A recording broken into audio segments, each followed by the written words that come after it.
I rise in strenuous opposition to the amendment that is before us. The first thing I would suggest that this is a strike-all amendment that completely erases the underlying bill that had a public hearing and a debate in our committee process. That's the first thing. Certainly not the first strike-all amendment today, but this one really changes the underlying purpose of the bill dramatically. The bill that's before us would simply expand a relatively short list of people who are exempt from FOIA for their residential addresses for specific purposes. The original list of exemptions was created as a public safety measure, or not really a public safety measure, but for the safety of the people involved kind of measure. It included employees of the Department of Correction, people that work for the Division of Criminal Justice, firefighters, employees of the DCF who sometimes have to deal with difficult family matters, state marshals, and so on.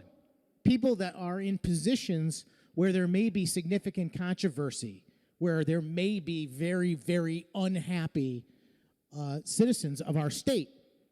And in interest in protecting these people, we have decided to provide them an exemption from our FOIA laws. And I will tell you that over the years, this list has expanded very slowly. And the reason why it's expanded very slowly is because I think that previous legislatures have recognized that it is a dangerous policy to start adding people to this list. The amendment that is before us, well, let me back up and say that the bill was only to add very few people to the list of exemptions. An employee of the Disability Determination Services Unit within the Department of Aging and Disability Services, and an employee of the Bureau of Rehabilitation Services within the Department of Aging and Disability Services, and employees of the Office of the Attorney General. And this legislation, very similar legislation at least, has come before our committee, the Government Administration and Elections Committee, several times in the past and has never made it over the finish line, and I think for good reason. That people with common sense in both parties have said, no, we've got to be slow. We've got to take it very, very carefully before expanding this list. And what we have before us, Madam President, is an unbelievable amendment that instead of following what we've done in the past by expanding this list gradually and slowly and methodically and with purpose, it is a wide open door that says, strike everything that we talked about in the underlying bill and say that no public agency may disclose under the Freedom of Information Act the personnel, medical, or similar files for anyone employed by that public agency. And then it goes on to say any other employee of a public agency is protected, except when residency is a condition or term of such person's employment.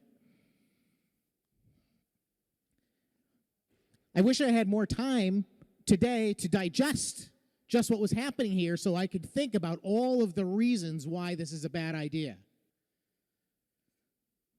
We just passed a bill within the hour that exempted certain types of research at our public institutions of higher learning from FOIA. Research that I pointed out at the time belongs to the citizens of Connecticut.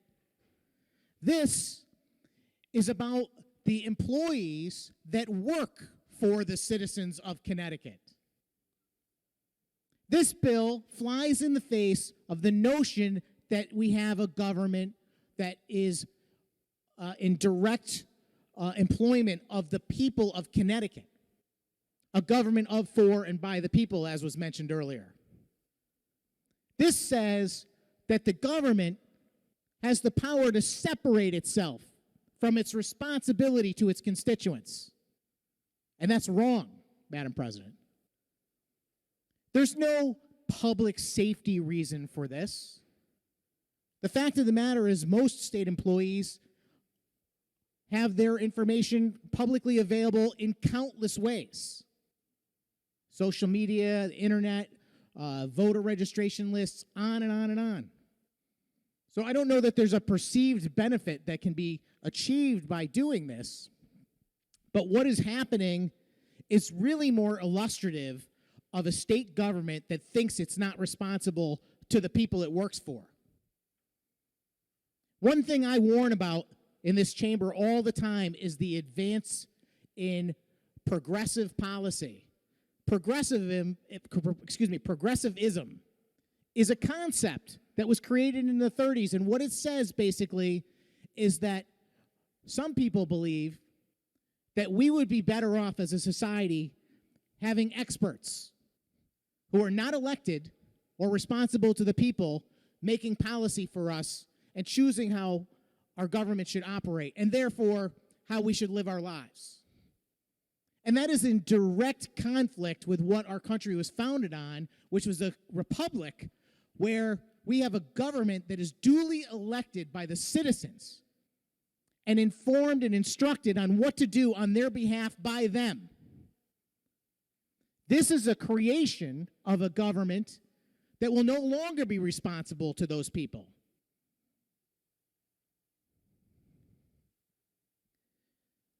Maybe I'm exaggerating the immediate impact of this policy, but I'm doing so because people need to be aware the direction this is headed.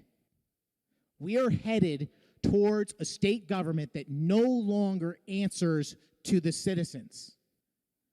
During the COVID pandemic, we witnessed huge changes in the way our government operates. Instead of this body deliberating policy thoughtfully, having open public hearings, vigorous debate, lots of review, votes, approvals. We saw the governor of this state engage in using his executive authority more than ever. We saw this legislature restrict the public it works for from this building. We saw hearings going from being in person and accountable to the citizens. We saw that go to Zoom. We saw a bill passed that said that local town governments no longer even have to have in-person meetings. All of this is the same trend. It's saying government is separate and above the people and no longer responsible to their whims, wishes, and will. And that's wrong, Madam President. We need to get back to the true representative government where the people that work for the state and each of us remain responsible to the people. And that means that we are able to be reached and challenged on our views versus the views of our constituents.